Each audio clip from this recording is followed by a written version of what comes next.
Today we're talking with a well-known shark ecologist named Paul Clerkin. He's described several new species of shark, had his work featured on some Shark Week documentaries, and even had a series on the Travel Channel called Deep Sea Mysteries. Hi, Paul. Thank you for agreeing to do this interview. Hey, Joey. Yeah, thanks for having me. It's nice to talk to you, and especially during quarantine where we're all a little bit shut in. Thank you. Thank you. So tell me, how many new species of sharks have you described? What about chimera, other elasmobranchs, other fish with cartilaginous skeleton? Yeah, so that was one of the kind of really exciting aspects of my research was discovering new species of sharks. I remember when during my undergrad, I was very interested in sharks, and I like to learn about them, but I had no idea that there was so little known about a lot of the species, and that there were so many yet to be discovered. And my work has taken me to some remote locations in the Indian Ocean and some lesser studied areas, and especially the deep sea where there's almost no research.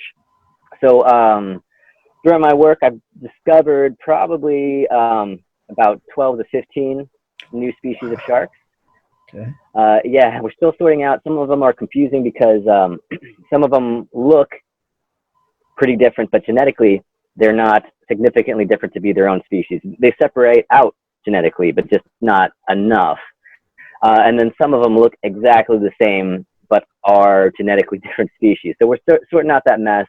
There's probably around 12 to 15 though. And of those,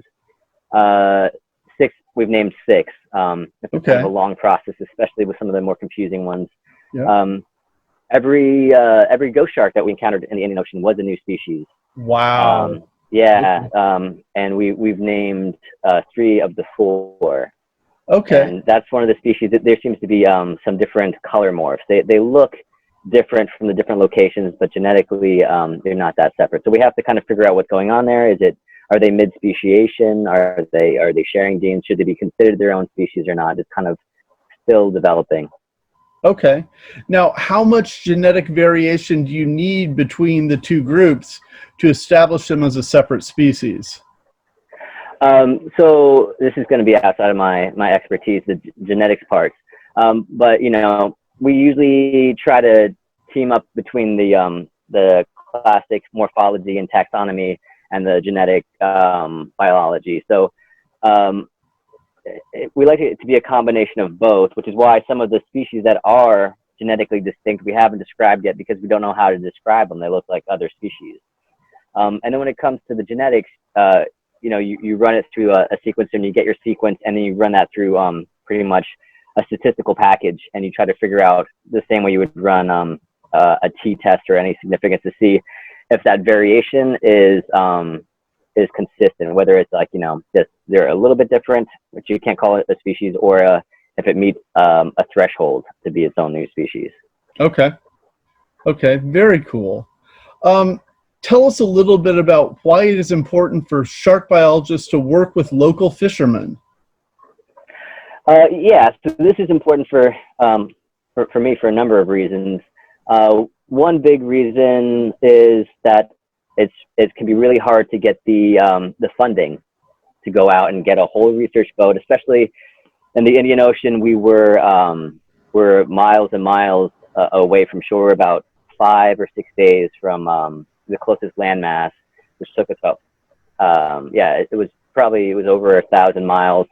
One interesting thought is the people that were closest to us on the boat were actually in the International Space Station when they would go in orbit over us. Wow. So yeah, very isolated, and it was a large boat. They told me fuel alone cost about $800,000. So the idea of writing a grant, to get that kind of infrastructure would be impossible. So for me, there's all these fishers, and they're going out regularly, and if they will let me piggyback on their work, it's a really low budget way to go explore parts of the world which are pretty much not open to research just because of budget limitations. On top of this, since they're commercial fishers, they're going 24/7. They're always working and collecting.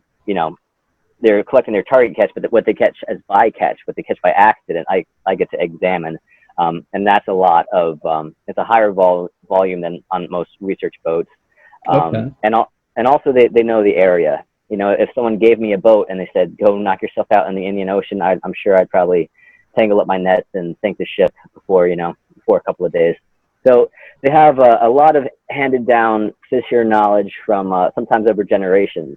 Okay. And a lot of the, like, you know, the megamouth project I do in Taiwan, I think a lot of researchers would just think it's impossible to find a megamouth. There are groups of people that they can go out, and they found them sometimes the first night when we go looking for megamouths. That's crazy. Yeah, I think there's just you know, there's kind of a gap between you know, ivory tower science and what the fishers are doing every day going to sea. Very cool. Very cool. How useful is it as a biologist to do things like then just walk through the local fish market? I mean, what kind of things could be found there that might be useful to a biologist? Yeah, fish markets are a great way to get access to a lot of fish from a lot of different locations. Again, if you go out on a research boat, you know, if you get the nets in the water, you drop a camera, you get a peek at that area.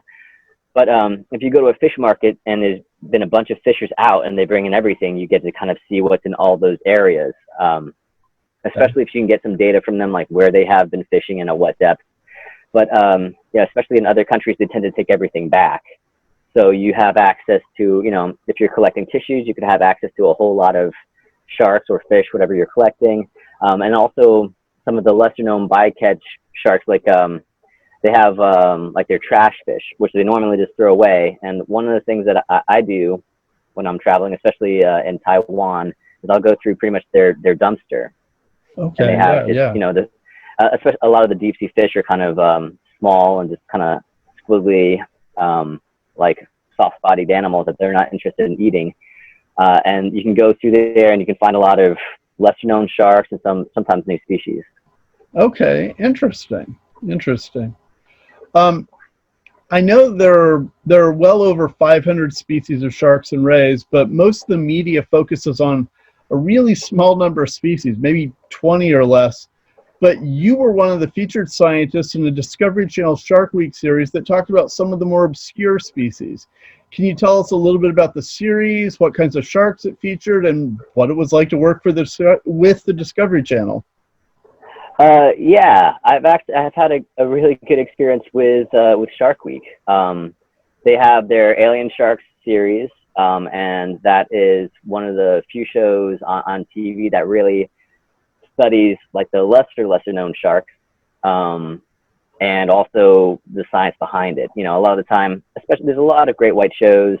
Some of the you know, great whites are obviously the most popular shark, but there's, you know, whale sharks, manta rays, tiger sharks, lemon sharks, and they all get some attention, usually not as much as great whites. But when it comes to ghost sharks or lantern sharks, or, you know, anything like that, they're almost never featured on TV. So I've had a great relationship with Shark Week. They kind of they let us do the show, and you know, they're very interested in the research, and they let us travel around and film or work with these sharks. So it's been really good for me. It gets me out in the field, and it's been a really good way to kind of you know, share that information with the public.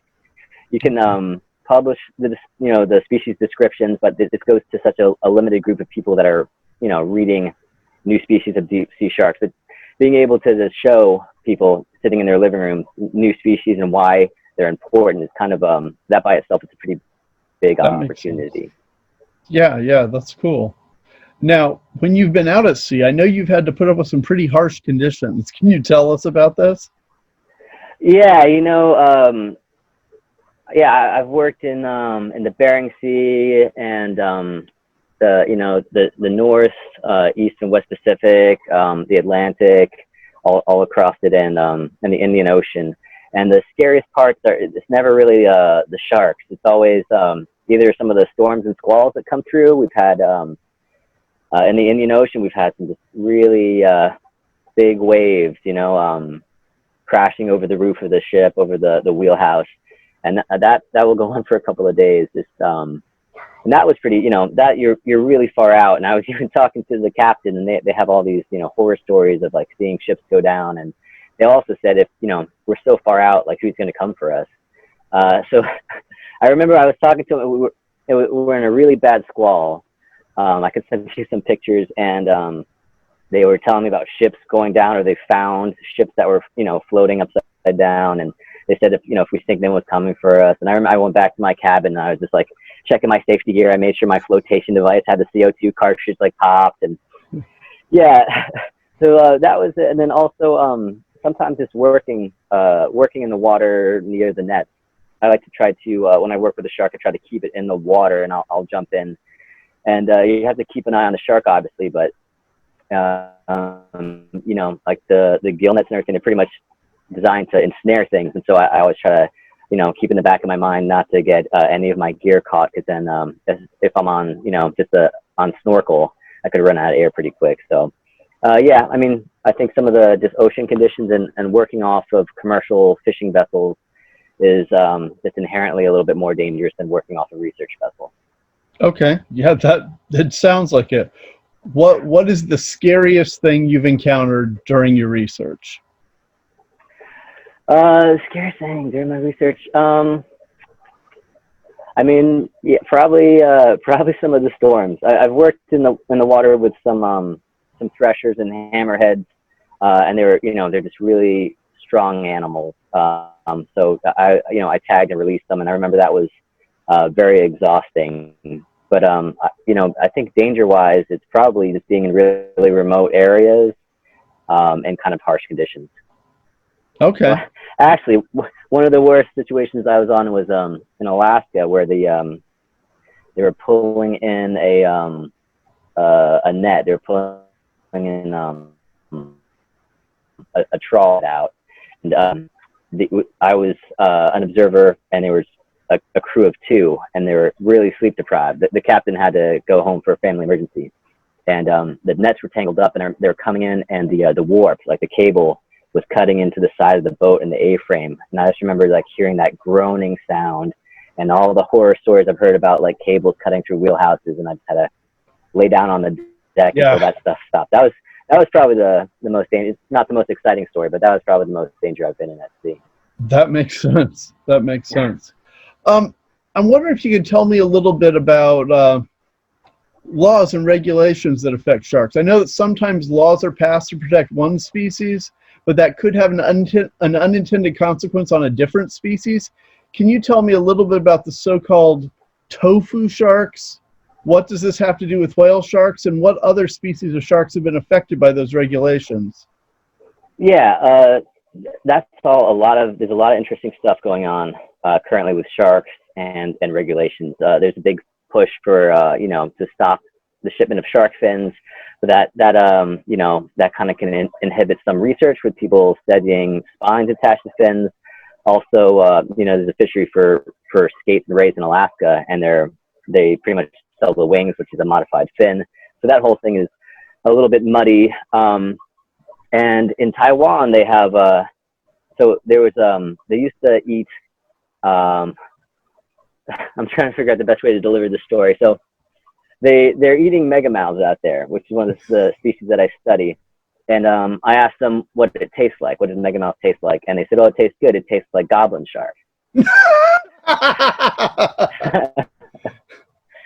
Yeah, so I told them I don't know what goblin shark tastes like, and they're like, "Well, it tastes just like whale shark." And so, okay, so I told them I don't know what that tastes like, and they said, "Well, it tastes like tofu."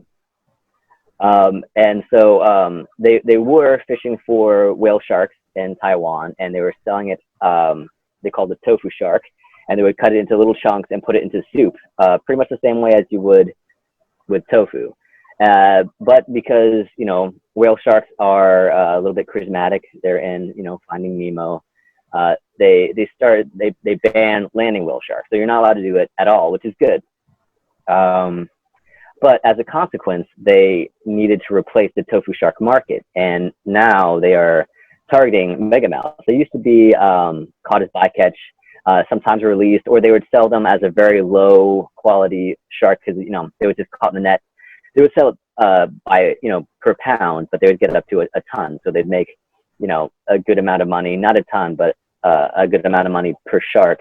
But now that the niche for tofu shark is vacant, has been filled with megamouth. And it's actually, since I started researching out there a couple of years ago, the price has gone up 7 times per pound.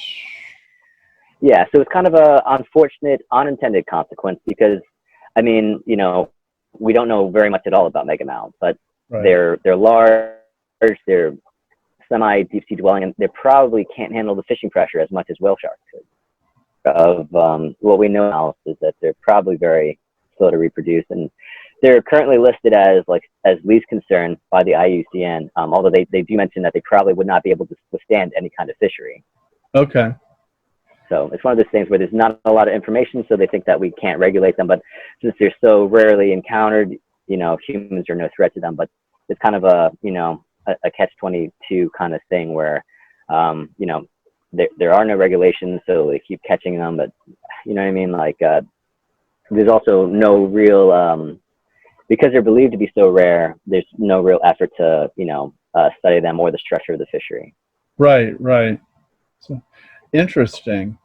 Okay, subject change a little bit. I know that in your research lately, you've been incorporating robotics a little bit and using remotely operated vehicles. Can you tell us a little bit about what you're doing and what role ROVs might play in the future? Yeah, so I am really excited to be using ROVs on some of my recent trips. I remember when I was a kid, I learned about ROVs, and I think a textbook on marine biology, and they're, you know, they're large and they're very expensive. And I always kind of thought maybe like the pinnacle of being a successful researcher is having access to a ROV. But now they've become a lot more affordable. OpenROV had their OpenROV kits, and people can make their own, which is the first one that I used, I think in 2014.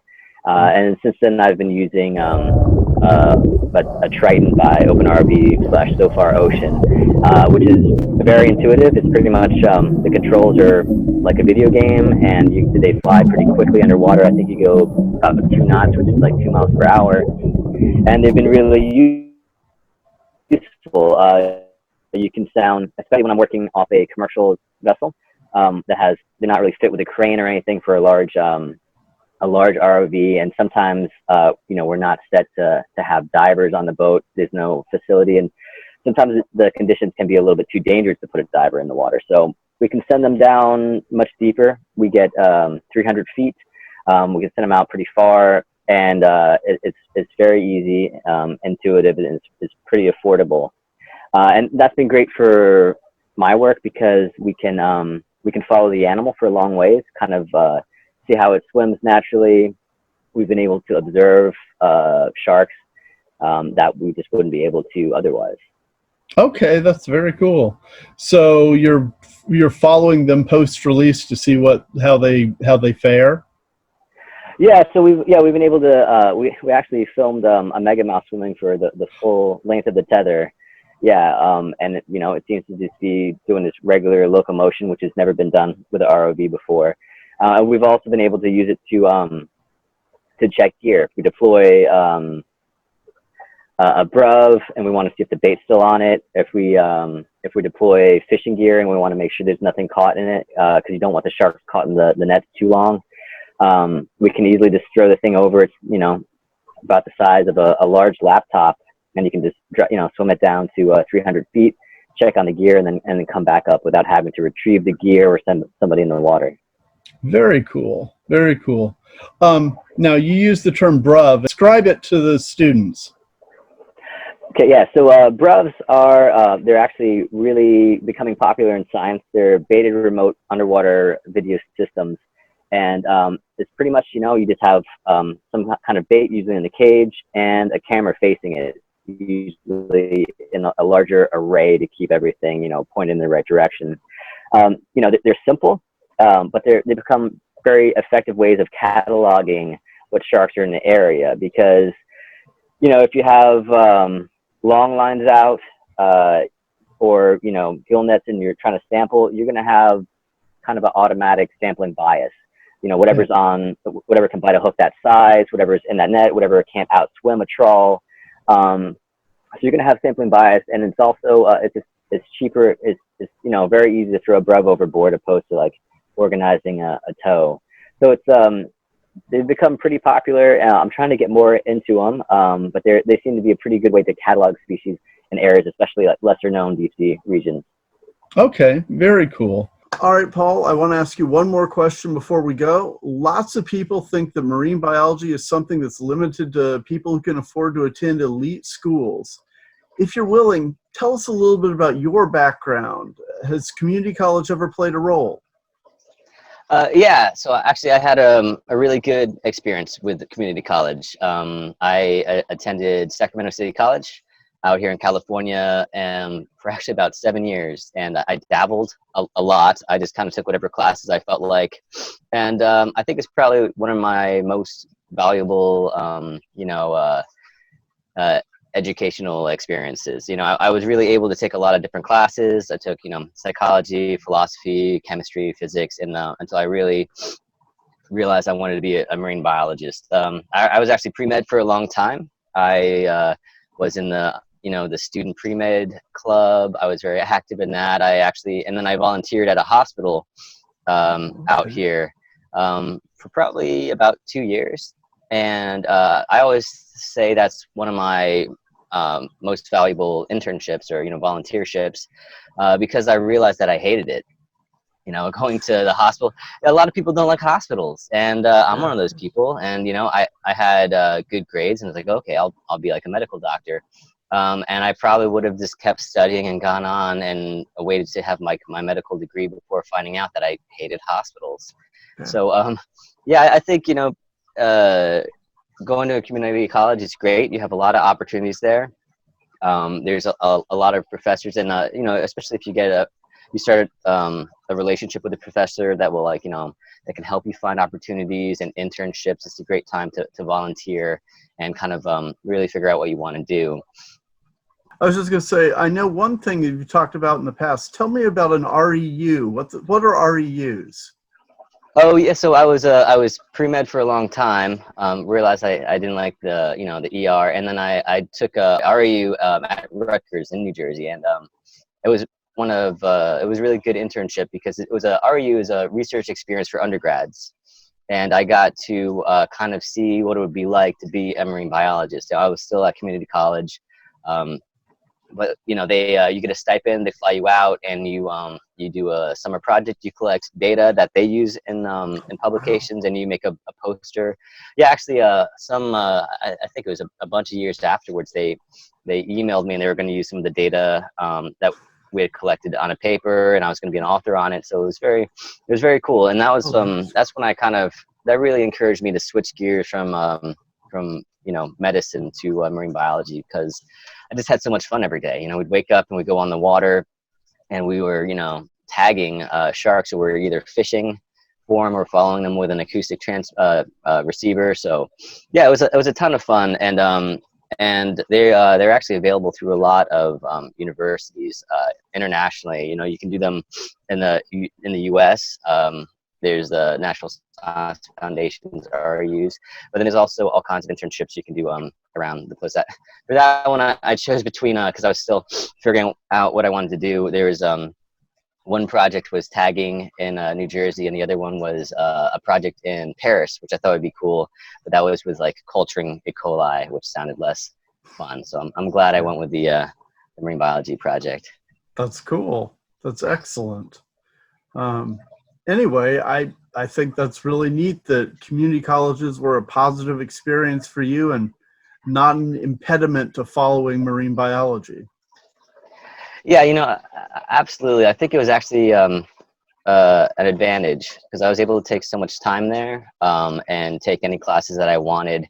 If I was at if I went straight to university, I think because it's more expensive and there's kind of a lot of pressure to get in and get out, I probably would have just stuck to the classes I needed for whatever degree I decided I wanted. But going to community college and being able to just kind of dabble and do a lot of volunteerships, I think really helped me figure out what I wanted to do, and it actually really beefed up my my resume because I had not only college classes but a lot of internships, and that's something that a lot of universities and grad schools really value is your experience. That's cool.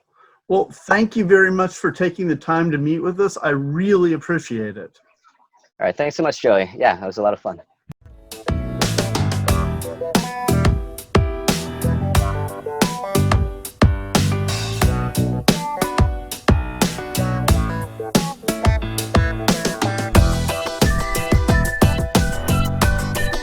That's okay. I didn't get. Ow! He has teeth. Ow! Ow! Ow! Somebody get